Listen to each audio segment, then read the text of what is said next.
Hey, what's going on, everybody? Movie fandom here, and guess what? I'm fucking sick. It's the voice. Hey, hope you guys had an awesome Christmas and Christmas Eve. The whole fucking holiday. I hope you guys had an awesome one. I just got raped by Krampus 2 days in a row, so it wasn't so hot.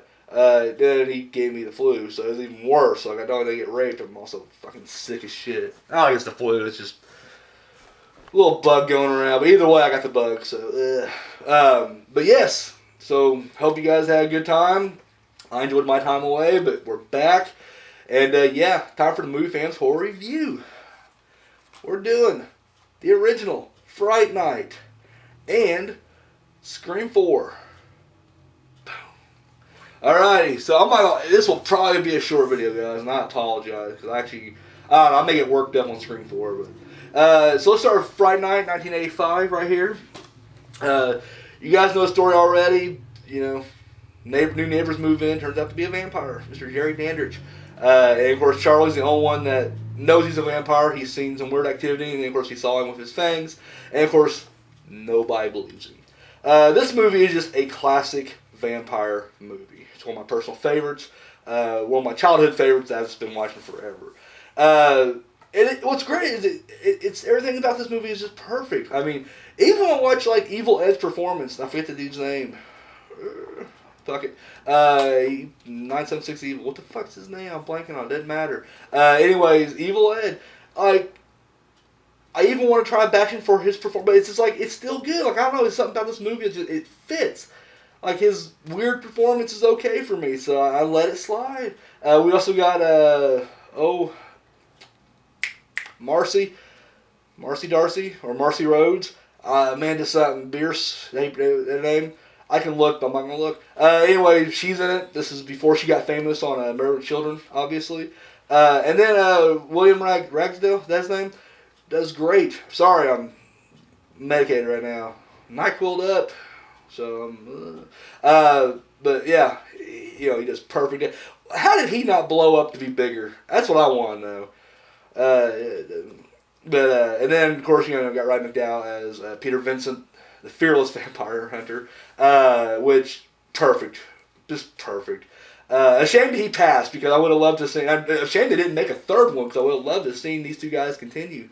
But no, this movie is just great. And how I read Chris Sarandon as Jerry Dandridge, which I think right now, don't get me wrong, I mean, I know argument can be made that, Dracula, either Bela Lugosi or, Peter Cushing, they had that cool... Dude, to me, this is the coolest, suavest fucking, vampire I've seen.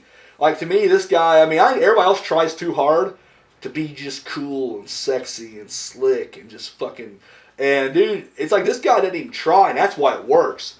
Like, that's, boom. I don't know if I would say he's the coolest. I think David from Lost Boys is the coolest vampire. But this dude's definitely the suavest.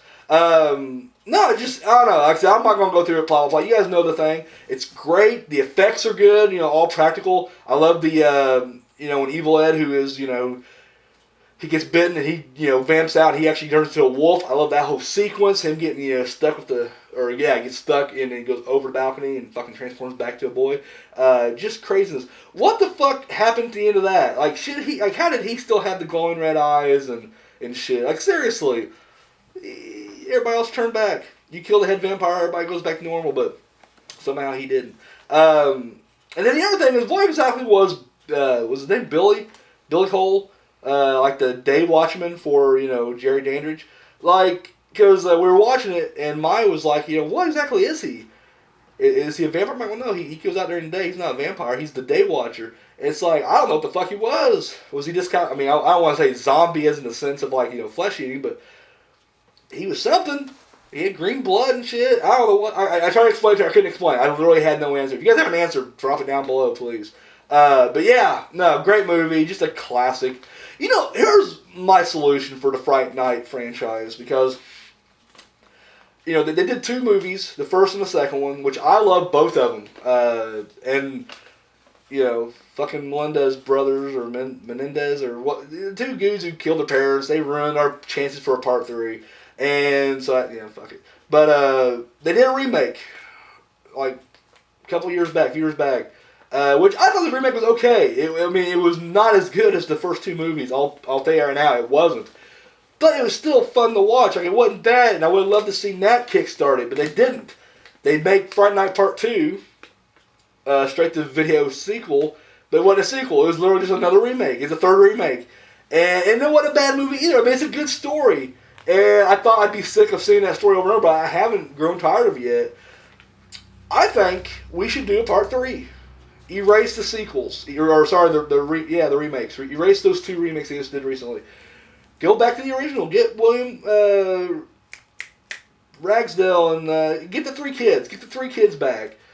Oh, I gotta look. What's the Evil Ed's name? Stephen Jeffries. God damn it. Get Stephen Jeffries back. I mean, Amanda Burse, whatever her name is, she's not doing nothing. She hasn't done shit since Married Children, left. So she's open. I think Stephen Jeffries does gay porn now. That's cool. That's, whatever. I'm happy. He's still working. He's doing more than most of the other actors right now, so that's a plus. But I'm sure he'd be down for another one. I don't know. I say bring him back. And I would even, you can have him, like, you can fill in that gap of, like, this 2 decades that we've missed. You can fill in whatever you want. Peter Vincent got taken out during that time. It don't matter. I mean, you can fill in the story, but I don't know. I think it'd be a hell of a movie. Would love to see it, but we probably never will. But yeah, if you haven't seen it, which I'm sure you have, if you haven't, check it out. Fright Night, it's awesome. Alrighty, up next we got from 2011, Scream 4. Exactly 10 years after the first events took place. Sidney Prescott returns back to her hometown, Woodsboro, and she's writing a tell-all book. And, of course, the kills start back up again. Anybody who's been watching the channel for a while now knows I do not like this movie at all. I was not big on it. And I've only seen it once. I watched it in theaters, and I was just so disappointed because you don't realize the trilogy, to me, is top-notch. Like, I mean, even though people are like, Part 1, 2 and 3 are okay, I don't feel that way. I think 2 and 3 are great. Like, I'm a big fan of all of them. They're not as good as the first one, obviously, but I'm like, it's still great. So I'm like, this is it. We got, the original writer back, original director with, Wes Craven in his last film, I believe, actually. And I was just like, we can't go wrong. We got the cast back. It's going to be a damn good movie. And it wasn't. I feel like it was just a very bland, generic slasher. And as I'm watching it, because, in each movie, it's almost like the kills are almost related to what the movie is. So the first one's a slasher movie, so they're talking about the rules of a slasher movie. But then the second one, it was the sequel, rules of the sequel. Part 3 is a trilogy. But this one, they kept going with the reboot. Now, I always thought in my mind, I always wrote my perfect Scream 4 way back in the day. And I was like, it's a series now. And I feel like it should have been a ridiculous body count and just whatever. And not carbon copy, but just the same generic, almost like what we were seeing in the very beginning of the Stab movies. Which I will say, I do love the opening. The openings go. I'll get that. I'll get to the pros in a second, but the cons right now I'm working on. But anyways, they're like, this is a reboot. We're in a generation of reboots.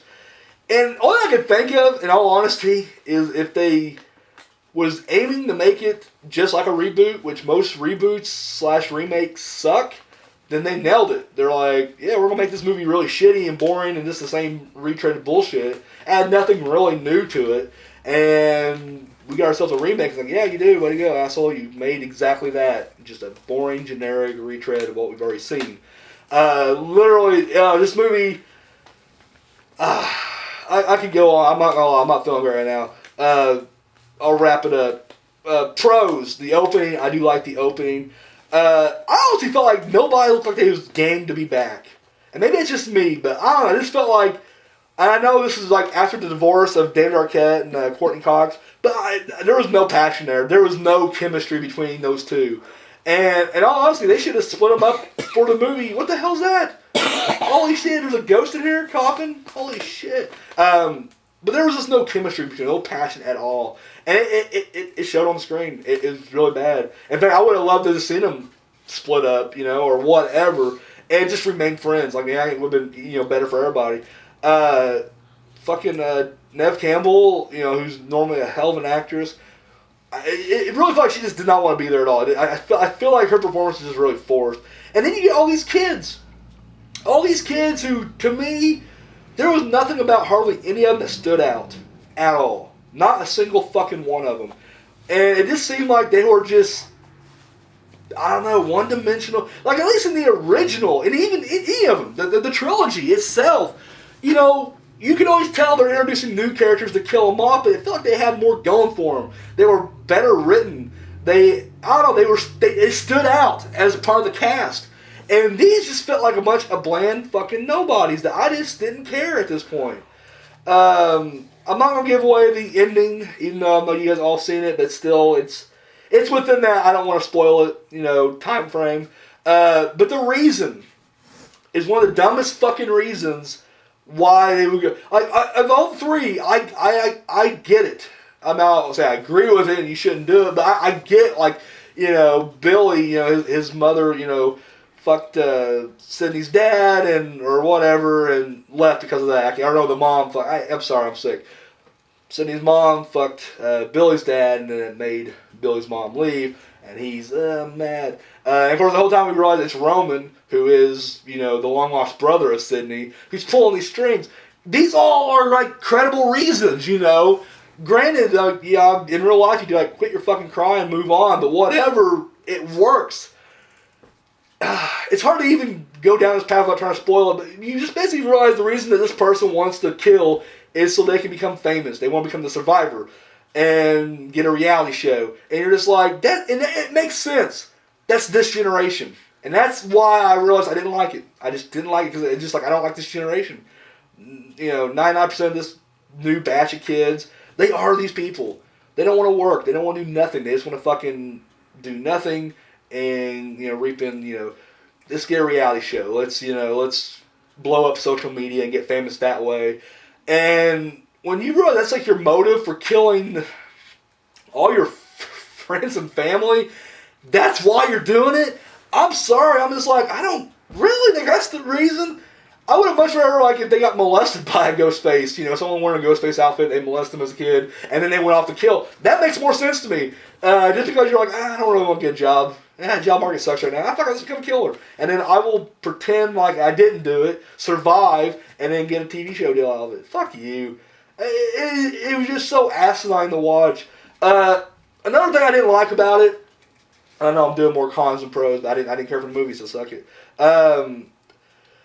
I realized in the other movies, Wes Craven always kind of had those red herrings where you just had those moments where someone would say something that would kind of implicate him, And they didn't. They had nothing to do with it, but it's just almost that's weird.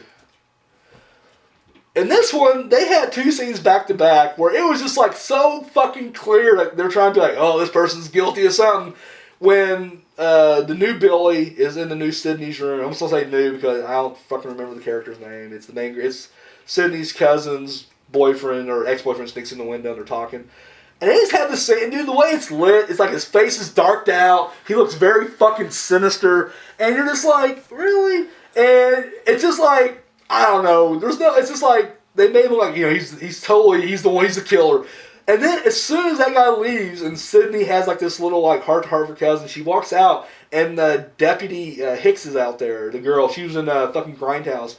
And dude, she's in the shadows looking creepy as fuck. Just you don't remember me. It's just really? Are you guys really pushing it this hard? This seemed more subtle last time, and here there's in your fucking face with it. Yeah, I don't know. Overall, big thumbs down. I just thought the movie was crap. Could have been done a lot better. I feel there was another point I was going to make, but I'm blanking on it right now. It's probably for the best. I'm just going to bash it more, so. But yeah, overall, I'm saying Scream 4 can suck my dick. Fright Night, though, big thumbs up. So, guys, this will be the last Movie Fans Horror Review on a Saturday. In fact, we won't have another show until after the new year. So, it'll be that first Friday. So, guys, I'm not sure I know for a fact I'm not doing the news on Monday. Because, I'm not going to lie, I just did not look up much news this past week at all. Just been, the holidays and business shit. And I don't want to scrape the barrel too many times. I feel like I do it too much, and you guys deserve better than that. So, no news. And, yeah, next week will probably be a light week. But then, like I said, the new schedule will pick up the following week, and we start a new year, new channel schedule, and yeah, that's it. Oh yeah, Anthony Anderson getting stabbed in the brain and then walking and saying "fuck Bruce Willis." Not funny. I'm sorry. I don't find that humorous at all. That whole sequence is retarded. Sorry. Here's another. I'm sorry. I know I wrapped it up. I'm gonna unwrap it real quick like a fucking Christmas present. I'm gonna unwrap it. Another thing, I think because I grew up with this series, right? Like I grew up with the series, so whenever like the first Scream was happening, I was in junior high. Like when I watched the first Scream, I was in junior high, maybe elementary going to junior high, but either way, I was in that, you know. And so it seemed frightening when teens are being chased by other teens. It seems a little scary. I'd run. I'm not gonna lie to you. And just as I grew up, it's the same thing. It was just like, no, it works. Like part two, they're in college, but I'm still fucking high school or junior high. So yeah, I'm running. Part three, I was in high school. But at this point, I'm like, I'm 30 years old. If these high school fuckers try to pull a knife on me, like, I'm gonna fuck them up. Like, that's all there is to it. I just feel like you can... And even, like, Sydney is fucking these kids up. And you're just like, really? And then you find out who the killers are. You're just like, dude, you could have fucked them up so easily. It just seemed like they weren't tough at all. I don't know. That's just another... I don't know. And I don't mean it this way. Because, I mean, once again, you gotta remember I'm medicated and sick and shit. And I don't mean it this way. But Wes Craven's directing just has gone downhill in the last part of his life. It did. It really has. I can't really think of the last good one except maybe Scream 3. That can be like, good Wes Craven. I didn't like Red Eye. I didn't like My Soul to Take. I didn't like Scream 4. I feel like I'm missing something else out. I probably didn't like it. So, it's one of those things where maybe it's for the best. Because I don't know, I just feel like after this, I didn't even want to see a part 5. I mean, don't get me wrong, I do want to see a part. I would like to see a part 5. I'll be there. I'll be paying my $7.50 for everybody else. But at the same time, I feel like inside I wouldn't even give a shit. It's like next Texas Chainsaw Massacre movie. I don't want to see it. I will see it because I'm a diehard Texas Chainsaw fan or original. But this new series sucks dick. I feel like I do have Scream 5, and the fact that it went to like MTV become a series, it initially irritated me, but now it's like. It's probably better off, in all honesty, because the show's dead. Or the franchise to me is dead unless someone else comes in and does it justice. But I don't see anybody doing that. So, and I don't know. Kevin Williamson's another one of those guys where it's like I like his scripts sometimes, but sometimes they suck. Cursed. This movie. So I don't know. I don't know what I'm saying. I'm gonna wrap it up. We're done. So guys, Fright Night, thumbs up. Scream 4, thumbs down. I'm done. I'm the movie Phantom, and yeah.